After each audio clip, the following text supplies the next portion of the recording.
Hello बच्चों, स्वागत है आपके प्यारे से YouTube channel physics bye Sanjeet sir में। आज का हमारा टॉपिक है औसत अभिक्रिया वेग क्या है। चैप्टर आपका रासायनिक बल गतिकी है, यानी भौतिक रसायन की फोर्थ चैप्टर आपका रासायनिक बल गतिकी है। ठीक है, इसमें हम 3 टॉपिक पढ़ा चुके हैं। आज आपका चौथा टॉपिक है कि औसत अभिक्रिया वेग क्या है। तो इसके बारे में जानेंगे कि यह क्या है, कैसे होता है। ठीक है, कि इसमें जो है कि निश्चित समय अंतराल, इसमें समय निश्चित होता है, निश्चित समय अंतराल में अभिकारक और उत्पाद के सांद्रण में परिवर्तन को ही औसत अभिक्रिया वेग कहते हैं। तो देखिए, इसमें जो है आपका एक छोटी सी बात है कि निश्चित अभिक्रिया, देखिए निश्चित समय अंतराल क्या होना चाहिए, निश्चित होना चाहिए। निश्चित समय अंतराल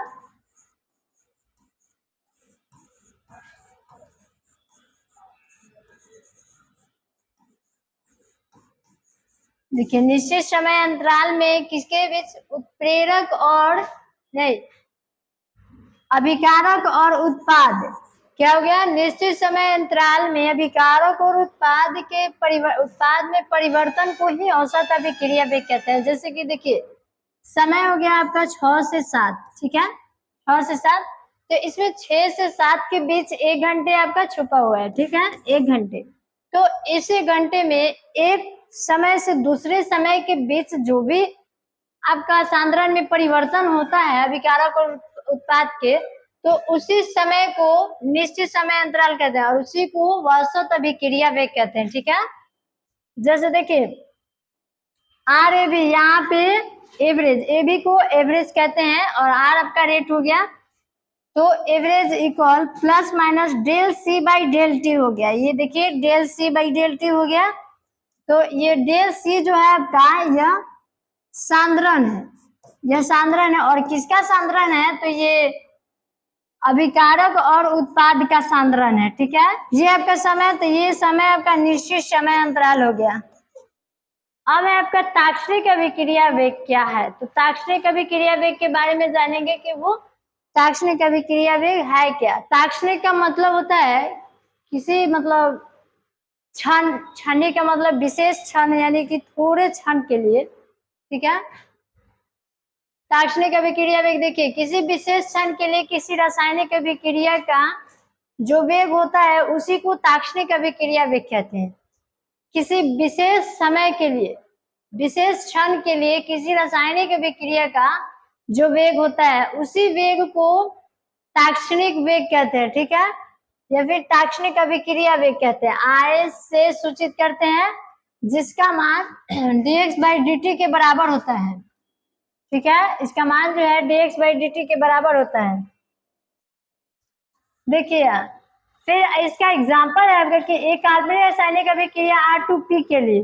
अब इसका एग्जांपल देखिए, एक काल्पनिक, इमेजिन करेंगे इसके बारे में, एक काल्पनिक रासायनिक अभिक्रिया R से P के लिए I equal minus dr by dt। ठीक है, और प्रतिफल का ताक्षणिक अभिक्रिया वेग आपका प्लस dp बाई dt हो गया। R के लिए यहाँ देखिए माइनस में हो गया और P आपका प्लस हो गया। नेक्स्ट आपका यही आया है माइनस dr बाई dt और प्लस dp बाई dt। चलिए नेक्स्ट है अभिक्रिया वेग को प्रभावित करने वाला कारक। तो अभिक्रिया वेग को प्रभावित करने वाले कौन कौन से कारक है इसके बारे में देखिए। अभिक्रिया का वेग, अभिकारक का सांद्रण बढ़ने पर अभिक्रिया वेग बढ़ता है। जब अभिकारक के सांद्रण को बढ़ाते हैं तो अभिक्रिया वेग भी बढ़ता है, लेकिन वही सांद्रण को घटाते हैं तो अभिक्रिया वेग भी घट जाता है। इसी प्रकार से आपका नेक्स्ट है कि जो अभिक्रिया का वेग है वो अभिकारकों की प्रकृति पर निर्भर करता है। जो अभिक्रिया का वेग है वो अभिकारकों की प्रकृति पर निर्भर करता है। ठीक है, नेक्स्ट है आपका तापमान जितना अधिक होता है, इसमें देखिए टेम्परेचर को जितना ही अधिक लेंगे अभिकारक के बीच अभिक्रिया वेग भी उतना ही होगी। ठीक है, अभिकारक के बीच अभिक्रिया उतना ही तेजी से होगी जितना हम टेम्परेचर ज्यादा लेंगे। तो अर्थात ताप बढ़ने पर अभिक्रिया वेग बढ़ता है। और भी आपका अभिकारक और भी है आपका अभिक्रिया वेग को प्रभावित करने वाला कारक, जो आप सभी को नोट्स में दिया जाएगा। चलिए, आशा करते हूँ कि ये सब आपको समझ में आ गया होगा, प्रभावित करने वाला कारक।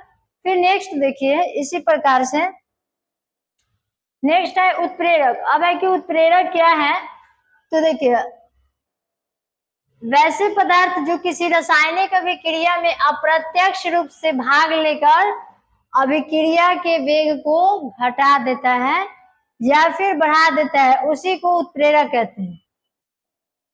वैसा पदार्थ जो किसी रासायनिक अभिक्रिया में अप्रत्यक्ष रूप से भाग लेकर अभिक्रिया के वेग को या तो घटा देता है या फिर बढ़ा देता है, तो उसी को उत्प्रेरक कहते हैं। उत्प्रेरक फिर जैसे कि प्लेटिनम हो गया, निकेल हो गया, मोलिब्डेनम हो गया, फेरस हो गया, ये सब उत्प्रेरक का काम करता है। उत्प्रेरक के प्रकार, आपका उत्प्रेरक के दो प्रकार होते हैं, धन उत्प्रेरक और ऋण उत्प्रेरक। ठीक है, धन उत्प्रेरक देखिए वैसा उत्प्रेरक जो संक्रियन ऊर्जा के मान को घटा देता है, ठीक है, और अभिक्रिया के वेग को बढ़ा देता है, उसी को धन उत्प्रेरक कहते हैं। इसमें देख लीजिए, संक्रियन ऊर्जा के मान को क्या करता है, घटा देता है, और अभिक्रिया वेग को बढ़ा देता है, तो उसी को हम सब धन उत्प्रेरक कहते हैं। और इसी प्रकार से नेक्स्ट है, पहले इसका एग्जाम्पल देख लीजिए। माइलेज हो गया, धन उत्प्रेरक का एग्जाम्पल आपका एमाइलेज हो गया, और फिर माल्टोस हो गया, लाइपेज हो गया, ये सब धन उत्प्रेरक का काम करता है। ऋण उत्प्रेरक देखिए वैसा उत्प्रेरक जिसमें अभिक्रिया का सांद्रण वैसा उत्प्रेरक जो संक्रियन ऊर्जा को बढ़ा देता है और जो अभिक्रिया वेग है उसको घटा देता है, उसी को ऋण उत्प्रेरक कहते हैं। जैसे कि फास्फोरिक अम्ल और एल्कोहल। ठीक है, जितनी बात समझ में आ गई कि धन उत्प्रेरक क्या है और ऋण उत्प्रेरक क्या है। धन उत्प्रेरक में संक्रियन ऊर्जा का मान जो है घट जाता है और अभिक्रिया वेग जो है बढ़ जाता है। फिर इस प्रकार से ऋण उत्प्रेरक में आपका संक्रियन ऊर्जा का मान बढ़ जाता है और अभिक्रिया वेग घट जाता है। तो अंत तक जुड़ने के लिए धन्यवाद, और आज के लिए इतना ही, फिर पढ़ेंगे नेक्स्ट क्लास में।